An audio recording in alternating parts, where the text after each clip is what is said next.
La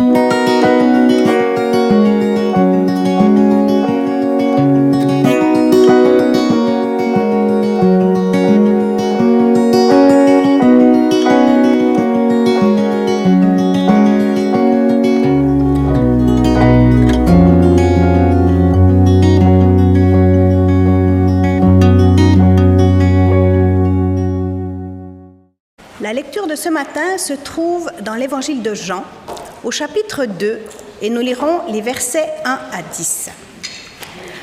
2 jours plus tard, on célébrait les noces à Cana, en Galilée. La mère de Jésus y assistait. Jésus avait aussi été invité au mariage avec ses disciples. Or, voilà que le vin se mit à manquer. La mère de Jésus lui fit remarquer qu'il n'avait plus de vin. « Écoute, lui répondit Jésus, est-ce toi ou moi que cette affaire concerne ? Mon heure n'est pas encore venue. » Sa mère dit au serviteur, « Faites tout ce qu'il vous dira. » Il y avait là 6 jarres de pierre que les Juifs utilisaient pour leurs ablutions rituelles. Chacune d'elles pouvait contenir entre 80 et 120 litres. Jésus dit au serviteur, « Remplissez d'eau ces jarres. » Ils les remplirent jusqu'au bord. Maintenant, leur dit-il, prenez-en un peu et allez l'apporter à l'ordonnateur du repas. Ce qu'ils firent. L'ordonnateur du repas goûta l'eau qui avait été changée en vin. Il ne savait pas d'où venait ce vin, alors que les serviteurs, eux, le savaient, puisqu'ils avaient puisé l'eau. Aussitôt, il fit appeler le marié et lui dit, « En général, on sert d'abord le bon vin, et quand les gens sont ivres, on leur donne de l'ordinaire. Mais toi, tu as réservé le bon jusqu'à maintenant. » Que l'Éternel bénisse la lecture de sa parole dans nos cœurs. Je voudrais tout d'abord remercier Dieu pour ce qu'il a accompli dans mon corps après mon opération qui date d'environ 2 mois, pas tout à fait. Je voudrais également remercier toutes les personnes, et vous êtes nombreux, qui m'avaient témoigné votre soutien et le témoignage que vous priez pour moi. Qu'est-ce que je retiens de cette petite épreuve ? Je retiens que pendant les 15 premiers jours, voire les 17-18 premiers jours, ça allait très mal. J'avais un hématome, j'avais un œdème, je ne pouvais pas bouger, la jambe me faisait mal. Des amis qui m'ont visité commençaient à se faire du souci. Et puis tout à coup, au bout de 3 semaines, j'ai pu reprendre la rééducation. Et je voudrais juste vous dire que je ne comprends pas la rééducation. Parce que la physio me fait faire des mouvements. Je me dis, mais ces mouvements-là, je ne les fais jamais dans la vie courante. Je n'en ai pas besoin. Pourquoi elle me fait faire ça ? Mais mon corps, lui, il a su faire la synthèse de ces mouvements. Et puis tout à coup, je me suis rendu compte que je n'avais plus besoin de béquilles. Puis je me suis rendu compte que je pouvais monter les marches, l'une après l'autre. Puis je me suis rendu compte que je pouvais conduire.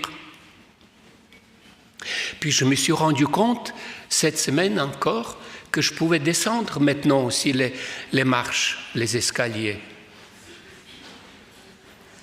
Tout ça parce que mon corps a fait la synthèse des choses que je ne comprenais pas. Et ça m'a fait penser à une méditation que j'ai partagée avec vous il y a une dizaine d'années. Donc les personnes qui ont une très bonne mémoire reconnaîtront quelques bribes de cette méditation.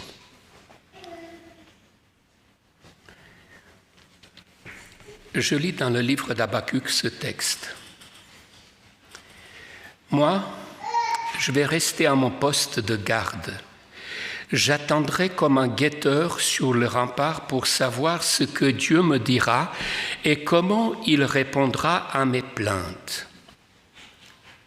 Le Seigneur me répondit ainsi. Écris ce que je te révèle, grave-le sur des tablettes, de telle sorte qu'on puisse lire clairement.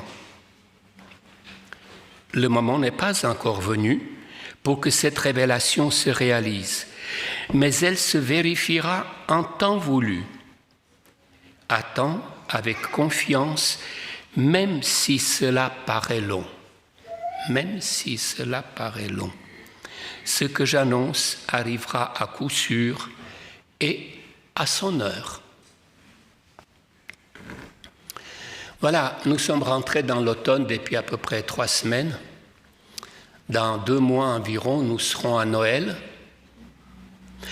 Noël, Pâques, la Pentecôte, ce sont des moments forts dans la vie, des moments forts dans l'année.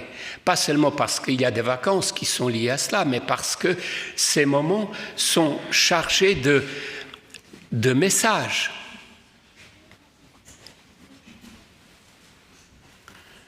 Ce sont des messages où l'heure de Dieu s'est manifestée dans ce monde. Ce sont des messages dont Habakkuk dit qu'il va les écrire pour qu'on se souvienne.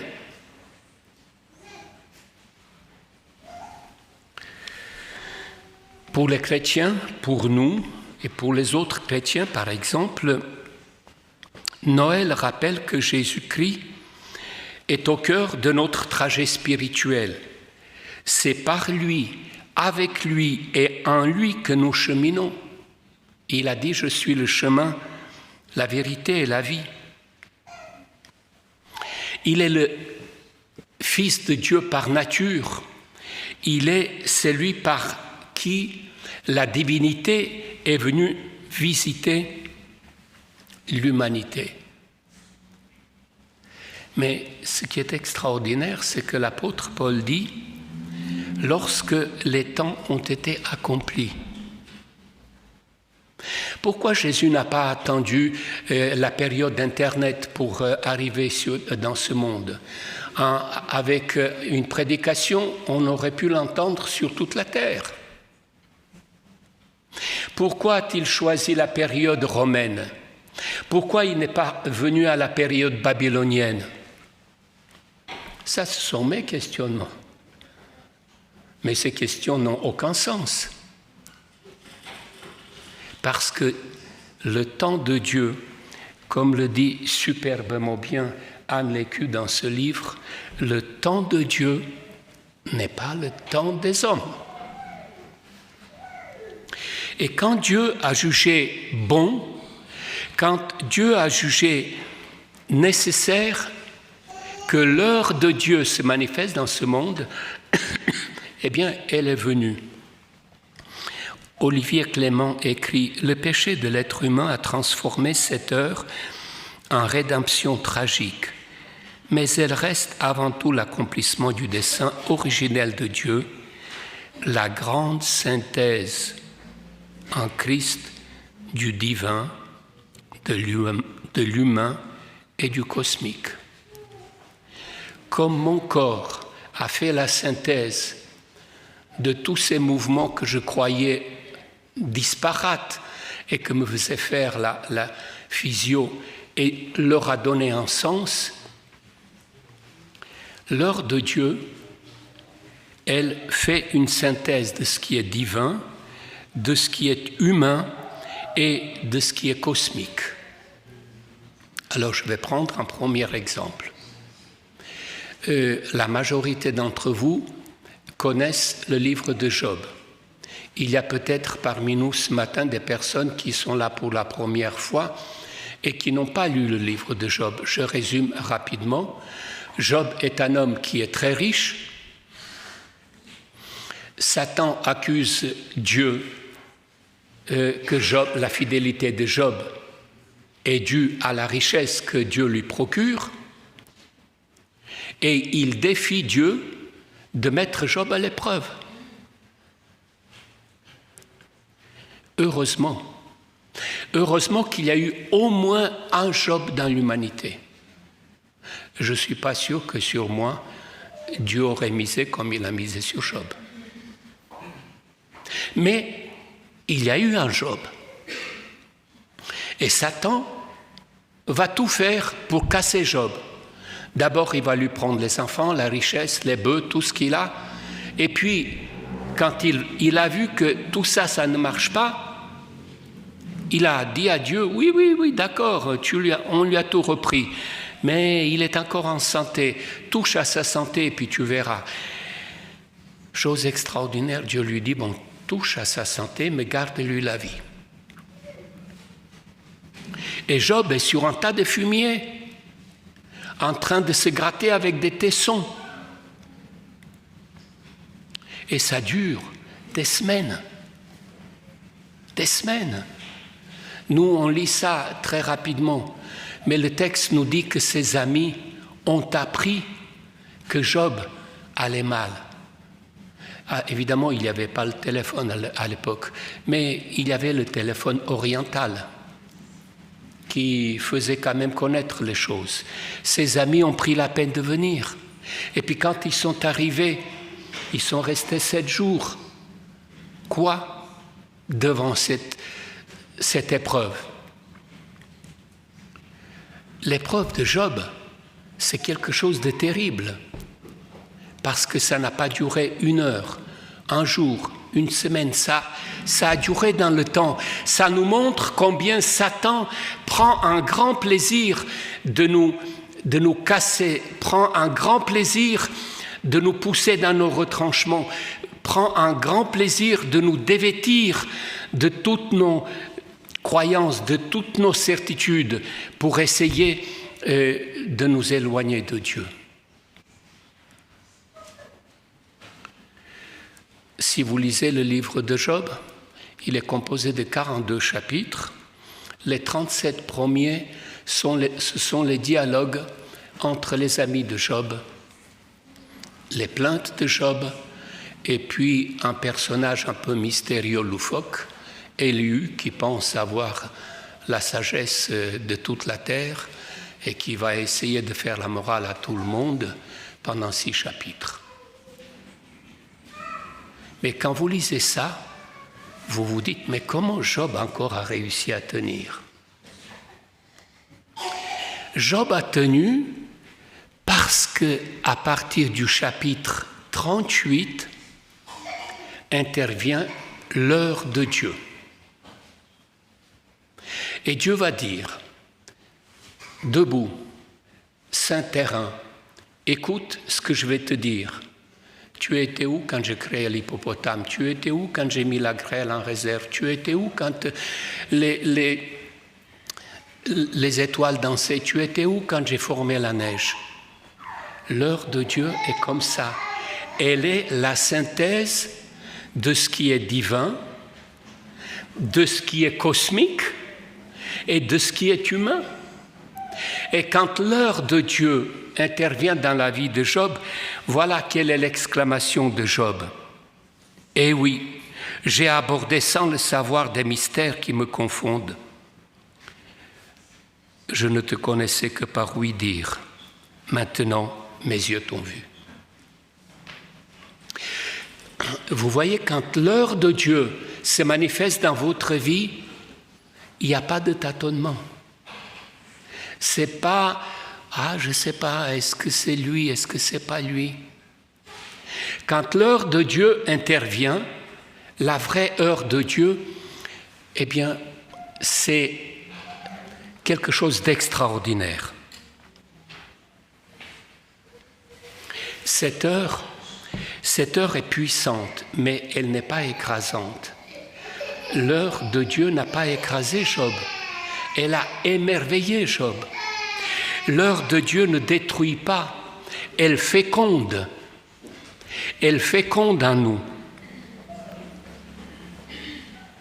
Elle nous rappelle que, à travers Jésus, nous avons un personnage central qui est le sens de notre salut, de notre délivrance, de notre retournement. Mais pour que l'œuvre de Dieu soit accueillie dans ma vie, j'ai aussi une part à faire. Et dans quelques instants, je vais essayer de prendre un exemple dans la Bible qui nous a été lue tout à l'heure. Quand l'heure de Dieu intervient, en Jésus-Christ, elle est intervenue quand il est né. Mais surtout, quand il est ressuscité. Quand Satan s'est dit « j'ai gagné », il est dans la tombe, les soldats sont à côté, rien ne peut m'échapper maintenant. Eh bien si, tout échappe quand l'heure de Dieu arrive. Il y a une lumière, les soldats tombent, le tombeau s'ouvre et Jésus sort. Quand l'heure de Dieu arrive, Satan est totalement impuissant. Et par là, Jésus a montré qu'il est la victoire sur la mort. Mais pas seulement la victoire sur la mort in fine, mais la victoire sur vos morts quotidiennes. Combien de fois nous nous sentons faibles? Combien de fois nous nous sentons proches de mourir, découragés? Eh bien, souvenons-nous, quand l'heure de Dieu intervient, c'est la résurrection, c'est le renouveau de la vie.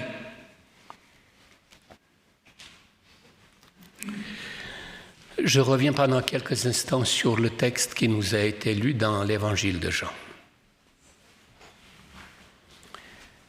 Ce texte est curieux. Il nous parle des invités, il nous parle du maître de cérémonie, il nous parle d'une femme, Marie, il nous parle des serviteurs qui remplissent les jarres, il nous parle des jarres, mais il ne nous parle pas des mariés. Est-ce que c'est un oubli? Je ne pense pas. Quand on voit avec combien de précision Jean décrit cet événement, je ne pense pas que ce soit un oubli. Est-ce qu'il n'en parle pas parce qu'il voulait que les choses soient secrètes? Je ne le pense pas non plus. L'eau transformée en vin représente environ 600 litres. Ça nous donne une idée du nombre d'invités. Quand on pense la difficulté à garder le secret à partir du moment que 2 personnes sont au courant, alors ne parlons pas quand il y a des centaines de personnes. Non, Jean, et ça c'est une particularité, est le seul dans son évangile de nous parler de l'heure de Dieu. Aucun autre évangéliste ne parle de l'heure de Dieu. Et Jean va en parler 10 fois, comme pour nous faire remarquer que ce qui compte dans la vie humaine, ce qui compte dans notre trajet terrestre, ce sont les heures de Dieu que Dieu ponctue dans notre vie.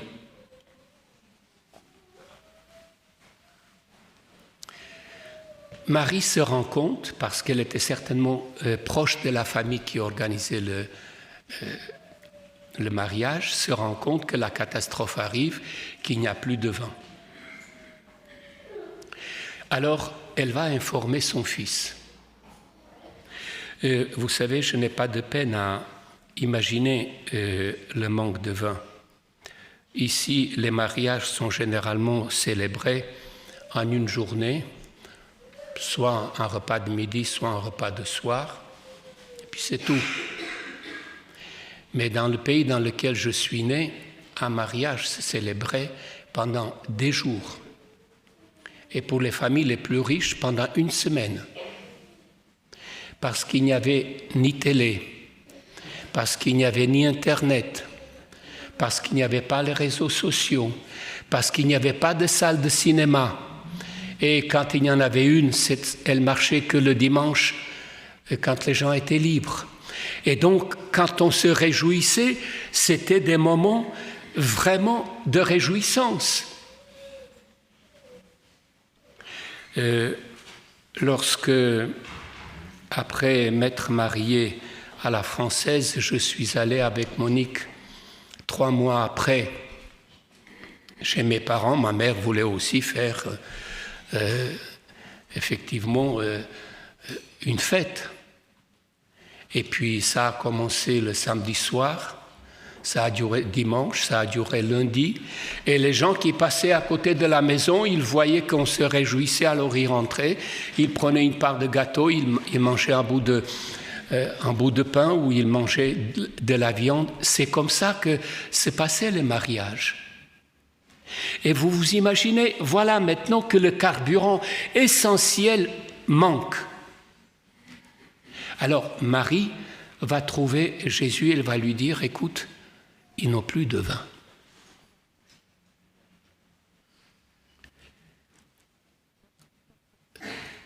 Je ne sais pas si vous mesurez la chose.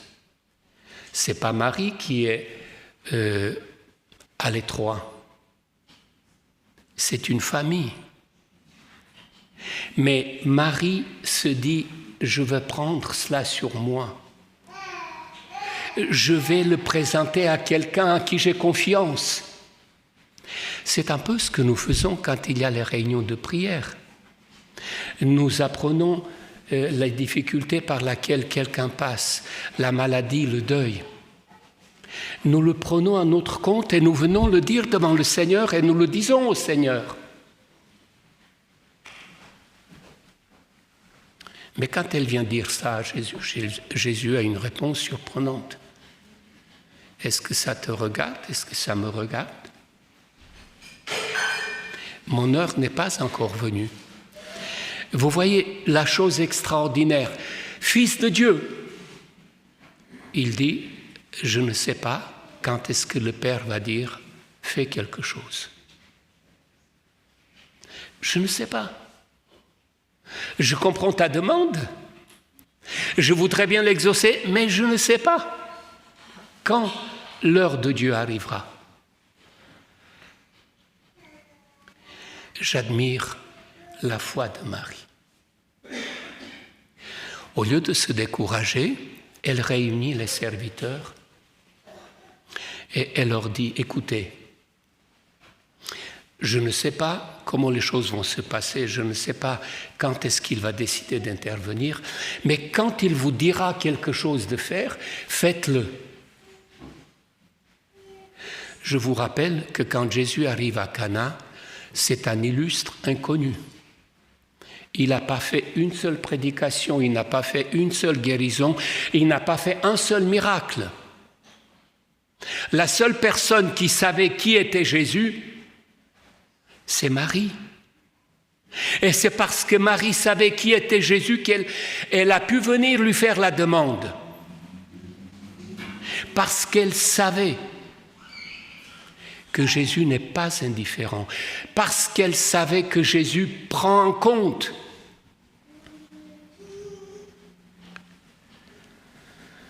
Je ne sais pas si vous pouvez vous imaginer combien Marie devait prier pour que le doute ne l'emporte pas. Parce que dans des moments difficiles comme ça, où on voudrait qu'on dise au Seigneur, Seigneur, je voudrais que tu répondes maintenant, ici, et de cette façon. J'attends une réponse comme cela. Et pouvoir repartir, réunir des gens et dire, je ne sais pas, mais je vous demande de faire ce qu'il vous dira. Combien elle devait prier pour que Satan, qui essayait de lui introduire le doute, n'est pas le dernier mot.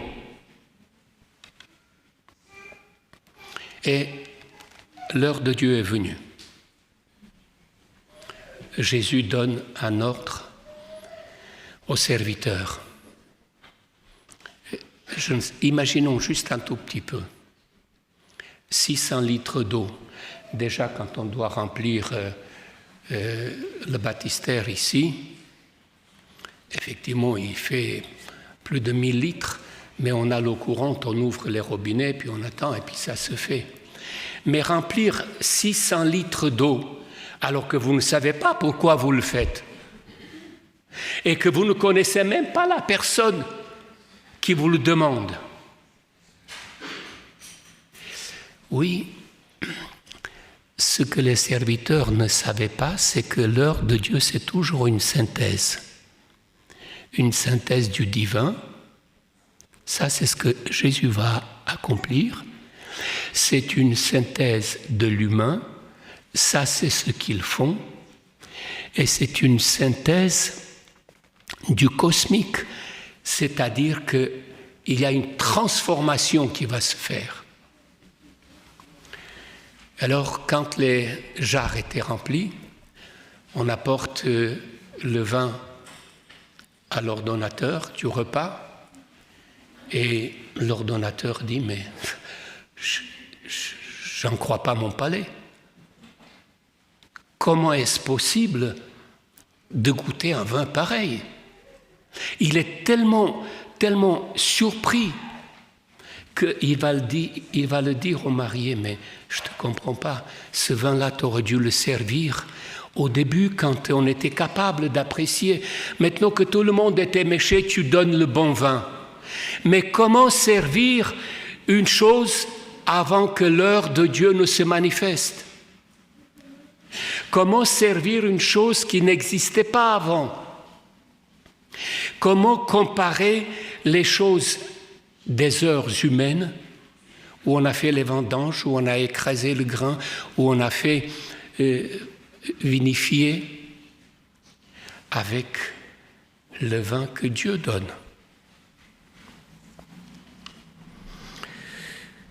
Eh bien, je voudrais, pour aller vers la conclusion,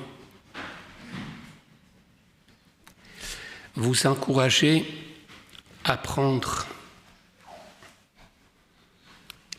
l'exemple de Marie pour vous. Quand quelqu'un vient et vous parle de quelque chose de difficile qu'il vit, d'une situation difficile, d'une maladie, il faut être humble. Il faut dire, je t'écoute, moi je peux rien, mais je sais à qui le dire. Je sais à qui le demander et je vais lui transmettre et on attendra qu'il réponde. Et c'est là la difficulté. C'est que si la réponse ne vient pas tout de suite, comme on le veut, on a tendance à se dire, mais est-ce qu'il a entendu? Est-ce qu'il a compris? Et ça peut être long. Je vous ai rappelé que Job, pendant des semaines a attendu l'heure de Dieu.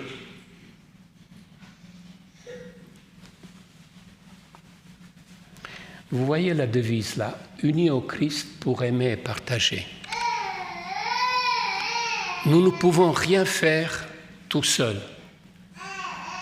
Nous ne pouvons essayer de faire bouger les choses que si nous sommes unis à Christ. Comme Marie était unie à son Fils, comme Marie avait confiance en lui, comme Marie qui dit au serviteur, quand il vous dira ce qu'il faut faire, faites-le. Oui, à l'heure de Dieu, nous sommes transformés, nous sommes fécondés.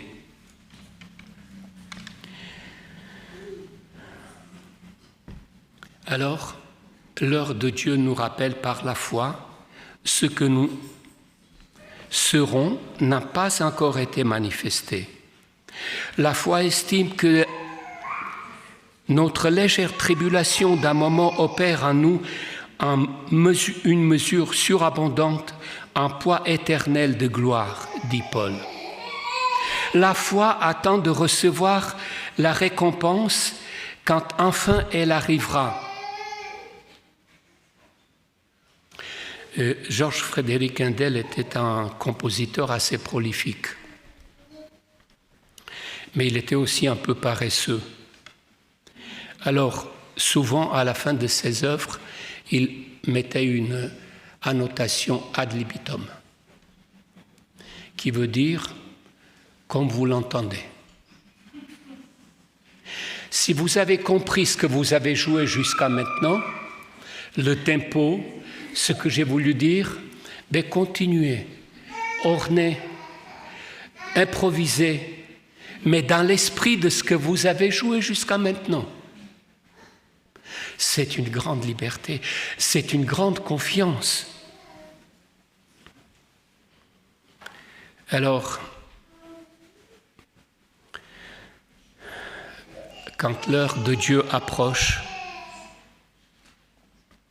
si vous avez saisi comme Marie que cette heure viendra, vous ne savez pas quand, mais que cette heure viendra, alors il ne me reste plus qu'à vous dire